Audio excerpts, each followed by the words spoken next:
S மகளே, big pass promo 3 வந்துருச்சு. கொஞ்சம் லேட்டாக வந்திருக்கு. முகம் சுளிக்க வைக்கிற மாதிரி வார்த்தைகளை கமருதீனும் எஃப்ஜேயும் விடுறதை நிறுத்த போகிறதில்ல போல் இருக்கு. திவாகர் வந்து என்னோட நானே எடுத்து வச்சேன்னு சொல்லும்போது கமருதீன் துப்புறாரு. நம்மள அவருக்கு ஓகே அப்பலாமான் இருக்குது. பார்க்கும்போதே சீரியஸாக செம்ம இரிட்டேட் ஆகுது அந்த மாதிரி ரியாக்ஷன்லாம். அதெல்லாம் எவ்வளோ ஒரு அநாகரிகமான செயல். ஒரு பப்ளிக் பிளேஸில் வந்துட்டு இந்த மாதிரி பண்ணலாமா? ரொம்ப தப்பு. ஆனால் இதில் வந்து எஃப்ஜேவை சபரி திட்டிட்டு வீட்டுக்குள்ளே கூட்டு வந்து உட்கார வச்சு எஃப்ஜேக்கு எதுவும் அட்வைஸ் பண்ணிகிட்ருக்காரு. எஃப்ஜே வந்து கமருதீன் வாட்டர்மெலன் விஷயத்தை நீங்கள் கேட்கல அப்படின்னு ஏதோ சொல்கிறாரு. எஃப்ஜே என்ன பண்ணாருன்னு புரியலை. எஃப்ஜேவும் கண்டமேனிக்கு வார்த்தையை விட தான் செய்கிறாரு. அவர் வாயிற கண்ட்ரோலே கொஞ்சம் கூட இல்லை. ஆனால் எனக்கு என்னென்னா, பார்வதி திவாகர் பண்ணும்போது உங்களுக்கு என்ன கோவம் வருதோ அதே கோவம் எஃப்ஜே மேலேயும் வரணும் இல்லையா? நம்ம ஃப்ரெண்டாக தப்பு பண்ணால் நியாயம் அப்படின்னு போகிறது பிக் பாஸ் கேமுக்கு செட் ஆகாது. ரியல் லைஃப்பில் எப்படியோ பிக் பாஸ் கேமுக்கு அது செட் ஆகாது. முக்கியமாக ஃப்ரெண்டாக இருக்கிறவங்கள தான் முதல்ல தட்டி கேட்கணும்னு சொல்லி பார்க்குற நம்ம எதிர்பார்ப்போம்.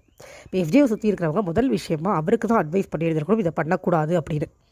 மீறி பண்ணாருன்னா முதல்ல அவரை கண்டிக்கணும். அதுக்கப்புறம் தான் நீங்கள் அடுத்தவங்களை கண்டிக்கணும். கூட இருக்கிறவங்கள தானே முதல்ல கண்டிக்கணும். அப்படி பார்த்தா அவர் மாதிரி கெட்ட வார்த்தைகள் பார்வதி திவாகர் கூட சொல்கிறதில்ல. அவர் வாயை திறந்தாலே பேட் வேர்ட்ஸ் தான் வந்துட்டுருக்கு. அது எப்படி சகஜமாகும்? உனக்கு அதை கண்ட்ரோல் பண்ணுறதுக்கு கூட உனக்கு திராணி இல்லைனா நீ இந்த கேமில் எப்படி ஜெயிப்பேன் அப்படின்னு ஒன்று இருக்குது இல்லையா? கமருதீனும் அப்படி தான். கமருதீனுக்குலாம் யார் ஓட்டு போடுறாங்கன்னே தெரியல. கமருதீன் எஃப்ஜேல யாரோ ஒருத்தர் வெளியில் போனால் அட்லீஸ்ட் பேட் வேர்ட்ஸ் யூஸ் பண்ணக்கூடாது அப்படிங்கிறதுக்காக ஒரு எக்ஸாம்பிளாக இருக்கும். ஆனால் வெளியில் போகிறது அப்சரா தான் போட்டிருக்கு. ஓட்டிங்கில் அவங்க தான் லாஸ்ட்டில் இப்போதைக்கு இருக்காங்க.